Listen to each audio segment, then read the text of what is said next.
thinking reproduction, R-E-P, okay, stop. When we go upstairs, I will do it with you. But I did it already, and there are 0.0 sites. I have to pause and say that 0.0 is this thing my husband says, which I assumed because he went to a fancy college, that was some kind of nerd thing that I could never access. But it turns out it's from Animal House.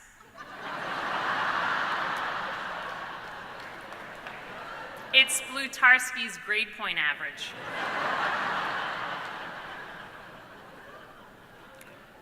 I promise you, honey, there are many sites on the internet that discuss cheetah reproduction.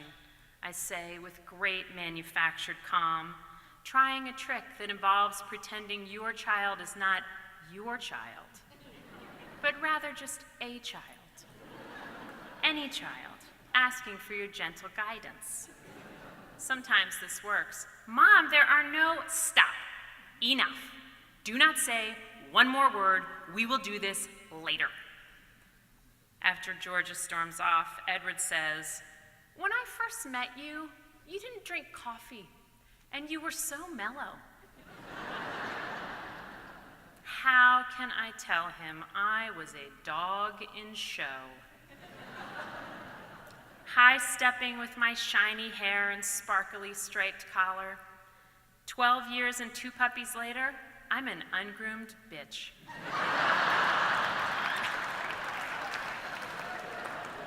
And perhaps I'm not alone. Beneath my frustration is real fear. What if my kid lacks a handful of the critical life skills we're always reading about in the school newsletter? Persistence, coachability, curiosity. What if there's an iceberg hardening right now beneath this defeatism? I mean, if a kid can't find a single word online about cheetah propagation, what kind of future can she hope for? That's why I snap and storm around and then spend long nights thinking of the most damaged adults I know, and wondering if my particular brand of maternal screw-ups are how they ended up like that. My passionate engagement frees Edward from just about all worry. He sleeps fine. He talks to his friends about road bikes. Why should he fret about the girls when I'm pacing the sealant off the hardwood floors? It would be redundant. Recently, he called with good news. We were invited up to Tahoe for 4 days with the O'Sullivans. Our girls can ski with their girls, and we can have an adult day on the mountain. This was a flawed plan, or at the very least, a plan that required some consideration. 10 years into our marriage, I've learned to look back, to push back using fact, not feeling. I thought we were in a period of post-Christmas austerity. Didn't you say we needed to get our burn rate under control, build up the 529s, maybe pay down some of our mortgage? Kelly, the place is free. 4 days at SWA equals 16 lift tickets. I don't like being the family controller, but apparently it's a job that must be done. So we just not gonna ski, ever? The real problem with Freddie Fun's Tahoe plan was that the O'Sullivan girls skied 20 days last winter on double black diamonds. Our girls are what the savvy ski schools call advanced beginners. Which meant 2 things. Without a parent to slow her down, Claire would hop off a ski lift and fly in whatever direction the slope took her. Fly with her hands high and her skis tight together, fly until she met a tree, or another skier, or the cliff's edge. There was no helmet hard enough to protect her from her own recklessness.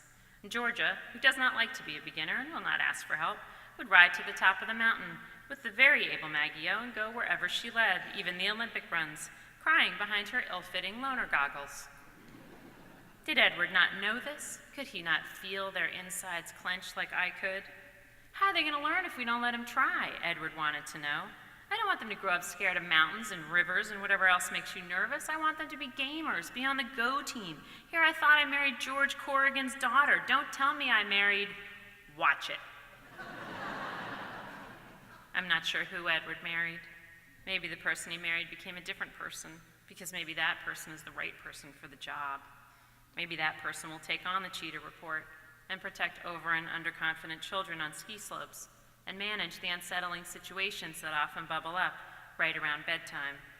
I just have to pause and say that I've caught out of the corner of my eye that we have someone here doing sign language, and I wondered what the sign language was for Kegel.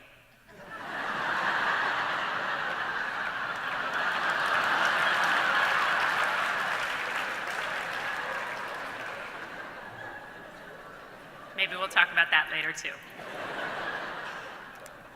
One particularly tough night, I'd broken a wine glass while I was doing dishes, and Claire was still upset that I'd forgotten to take her down to the softball field that afternoon so she could be in the team picture. And my lower back ached, and let's just say the day was pleading to be done. Okay, girls, bedtime. I get to stay up longer, Georgia said. Why? Claire asked. Because I'm 2 years older. Not for long, Claire said. Forever, Georgia said. Too casually for a truth so cruel. Nuh-uh, someday I'll be 9. Right, but when you're 9, I'll be 11. I will always be older than you. Claire looked at me and then at her sister and then back at me. Surely this was not the case. She's right, honey.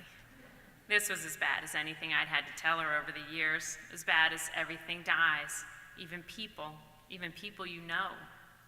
Older, always, and forever. Georgia, stop. She gets it, okay? You made your point. Why are you yelling at me? I'm not, I yelled. I wrangled them into their rooms. As I closed Georgia's door, I heard Claire crying. What's the matter? Are you mad at Georgia? Yes, I'm frustrating. The bickering makes me crazy, and I've talked to Georgia. What did you say? The same thing I always say, leave it alone, walk away. She broke into a sob. It's okay, Claire, I'm just saying. It's not that, she snapped, winding herself up in a way that racked me to watch. Claire, honey, what is it? I readied myself for a confession. When she finally spoke, her voice was very small. Do you love one of us more than you love the other? No, do you think I do? Yes, she spat out, the deepest possible betrayal in her voice. You think I love Georgia more than I love you? No. I think you love me more than you love Georgia. To her mind, this was the most unforgivable treason. This violated a fundamental maternal vow. Dropping off the girls the next morning, I looked for anyone I might be able to talk to about the night before. I ran into Beth and then Christy, but I didn't know how to launch into the story, and I felt strangely self-conscious about Claire's concern. Besides, every mother on campus had her own problems, so I turned back toward Mountain Avenue and dialed my mom. Hey, so Claire said the most disturbing thing last night. She said she thinks I love her more than I love Georgia. What am I supposed to do about that? Well, I'll tell you, she said. You do your damnedest to keep things even, Steven, and I mean everything. Presents, sleepovers, eye contact. Your brothers once fought over tube socks. I'd put them in their stockings, and GT ended up with an extra pair, and I swear to God, it almost ruined Christmas. It's gonna be a long 10 years. 10? I still keep lists. Loans, visits, babysitting, you never stop tracking that one. Lovey, my dad picked up the other phone. Hey, Greenie. Lovey, great to hear your voice. While he told me about playing golf last week with cousin Tommy and some other youngsters, I gnawed on the fact that in addition to helping the girls parse the world and all its awful truths, time only goes one way. Things end, affections wax and wane. I was the sole distributor of the strongest currency they would ever know, maternal love. Thank you.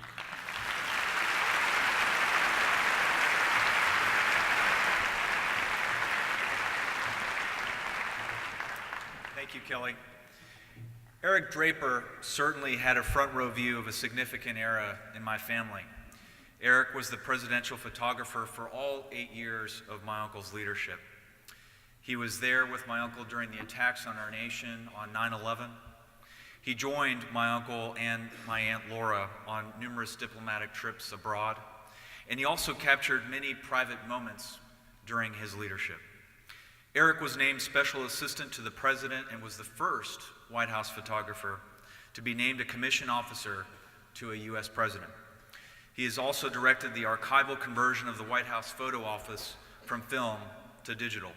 In his amazing book, Front Row Seat, a photographic portrait of the presidency of George W. Bush, He reveals both the public and the private side of our 43rd President of the United States. Please welcome my good friend, Eric Draper.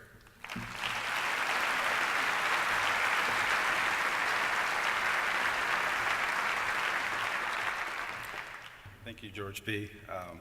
It's an honor to be a part of this team to help celebrate literacy, and it was an honor to be the White House photographer for 8 years in the White House, serving President George W. Bush. In the spring of 1999, I was an Associated Press photographer, and I was handed an assignment to cover Governor of Texas, George W. Bush, who was about to announce his candidacy for the presidency of the United States. And little did I know, I was taking my first step on the road to the White House. And after the campaign, I thought to myself, the White House chief photographer, could I do that job? Could a black kid from South Central Los Angeles be the photographer to the President of the United States? The answer is yes. And then I saw my window of opportunity to ask for the job. After the recount was resolved, President Bush invited staff, myself, my wife, and journalists who traveled on the campaign trail to Austin, Texas, to the governor's mansion. And this was my chance to make a direct pitch for the job. So what I decided to do was take a page out of the president's campaign playbook. What I did was, he would always say, he told voters, I'm going to look you in the eye and ask you for the job. I want to be your president. Well, that's what I did.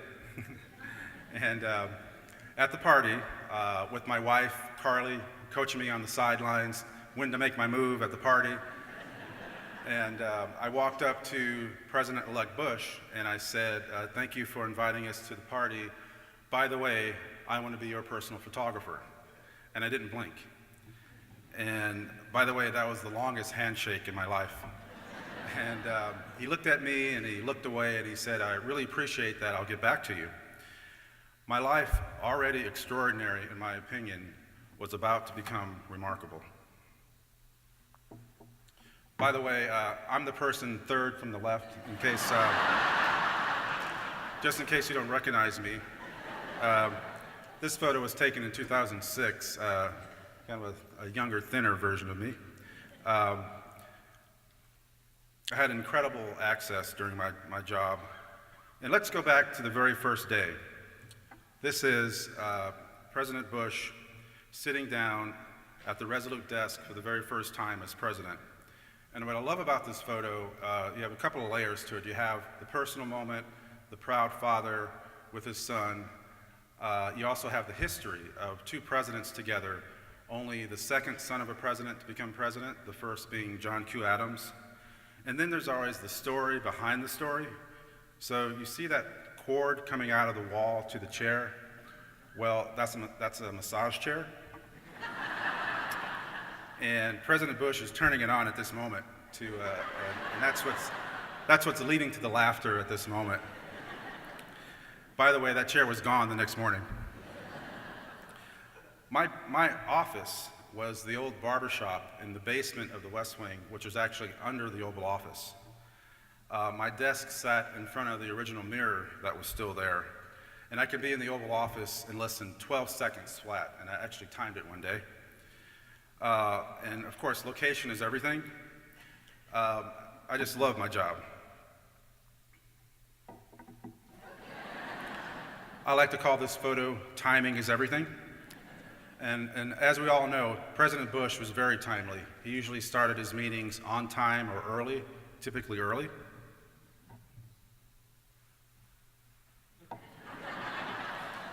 Okay, so this is not an example of the relationship between the President and Mrs. Bush. Don't get me in trouble. This is the President and Mrs. Bush inside Buckingham Palace, and they were guests of the Queen. And they were like kids that night. I mean, they were walking around the palace, and they're telling me, take our picture over here, and you know, they were just having a great time, just being people. And so 2 years later, the President and Mrs. Bush returned the favor and hosted the Queen at the White House. And this was an example of a moment for me where I got a little too close to the action. After the South Lawn arrival, the Queen and Prince Philip walked to the residence, and the President and Mrs. Bush gave them a tour. Toured the Lincoln bedroom and walked them into the Queen's room. And I didn't want to miss a thing, so I was like right behind the Queen. Well, what I didn't realize was the Queen was on her way to the restroom. So there we are. I'm standing in the restroom with the Queen, and once I realized it, in my embarrassment, I did an about face, and there was Prince Philip standing right in front of me, and he said with a straight face, "Are you following them to the loo?" And luckily, we both burst out in laughter, and I didn't create an international incident.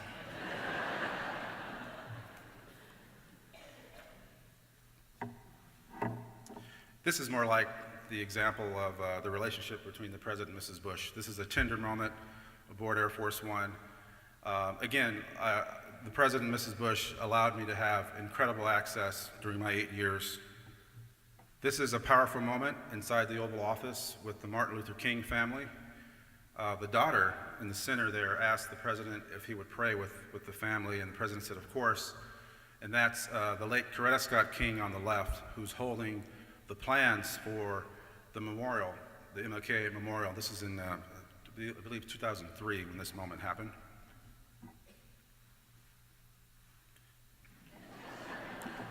President Bush liked to have fun. I mean, he kept the staff laughing at all times. He didn't take himself too seriously. He took the job of president very seriously. And at this moment, a box shows up 7 o'clock in the morning on the Oval Office desk, and out of the box, he pulls out this full boxing robe. And so he's trying it on, and he's looking for someone to show it off to at this moment.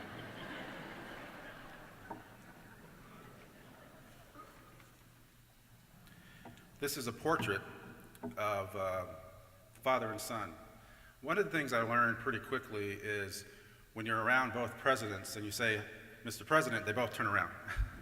So referring to them as President 41 and President 43 always helps.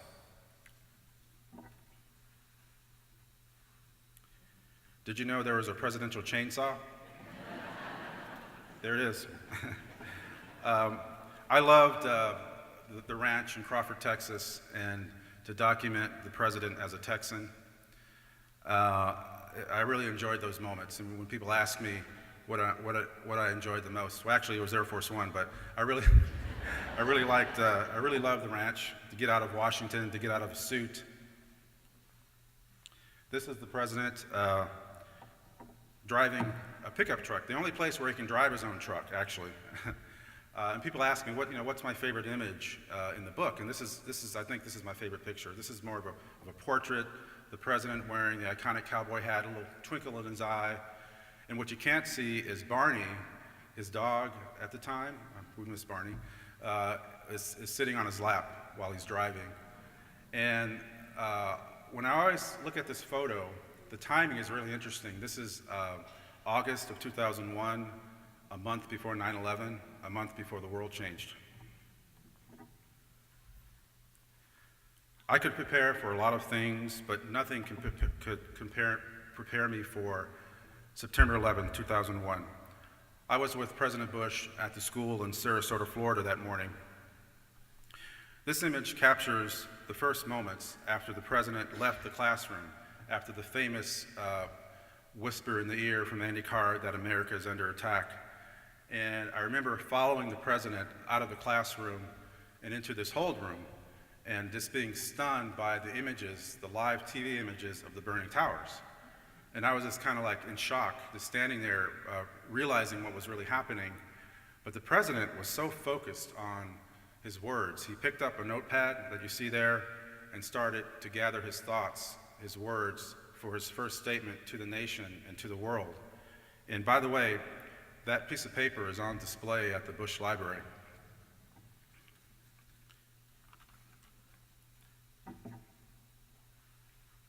Three days later, the president visited Ground Zero.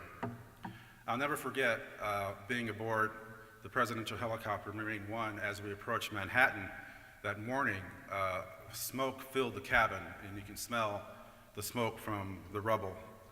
On the ground, it was a disaster zone. You can still feel the heat from the fire. The president greeted hundreds of firefighters, hugging, shaking hands. You can see that the firefighters were tired, they were exhausted, but they're also angry. No survivors were being found at that stage, and it felt like we were standing on a raw nerve. I heard one firefighter tell the president, "Go get him, George." And you can tell that the firefighters were looking to the president for leadership. You can feel the moment building, and the president delivered.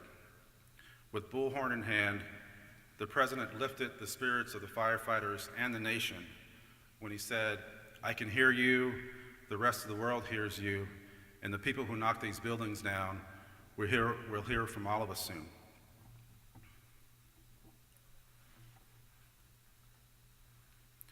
This is a tender moment at Walter Reed Hospital. The president had just given this injured soldier the Purple Heart, and he bent over to kiss his forehead.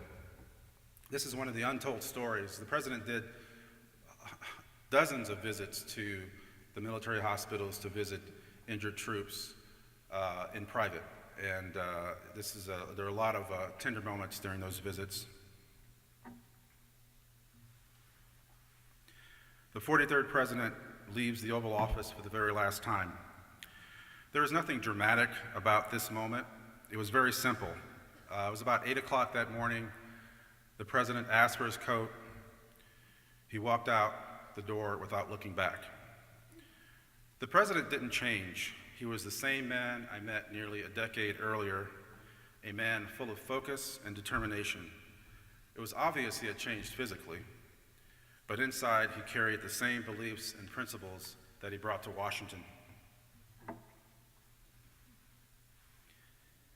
And on board the airplane, it wasn't Air Force One anymore, it was basically a nonstop party with families and friends as we left Washington. This is January 20th, 2009, flying with families and friends, and of course, Mother. And the burden of the presidency, you can see on his face, had been lifted immediately. And this is a tender moment with his mother. On a personal note, I have to say, not only did I have the privilege of working for a great president, but I had the privilege of working for a great man with great values. He had a great impact on my life and character. Thank you.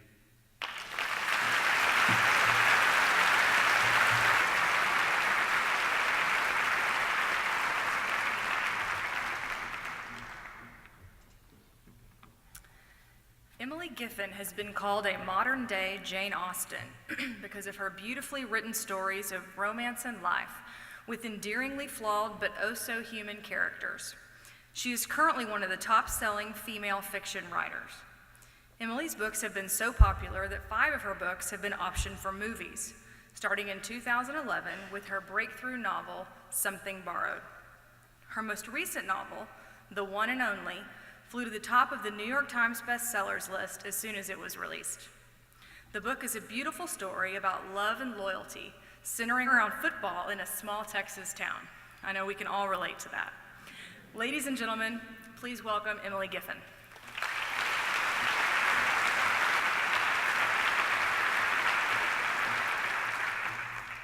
Thank you for the introduction, Mandy. Before I get started, I would love to thank the Barbara Bush Foundation for Family Literacy, as well as Laura Bush, who she told us we could call her Aunt Laura at the luncheon today, and I'm going to do that for the rest of my life, Aunt Laura. And of course, George and Mandy Bush for hosting this beautiful event. I'd also like to thank Empower for the behind-the-scenes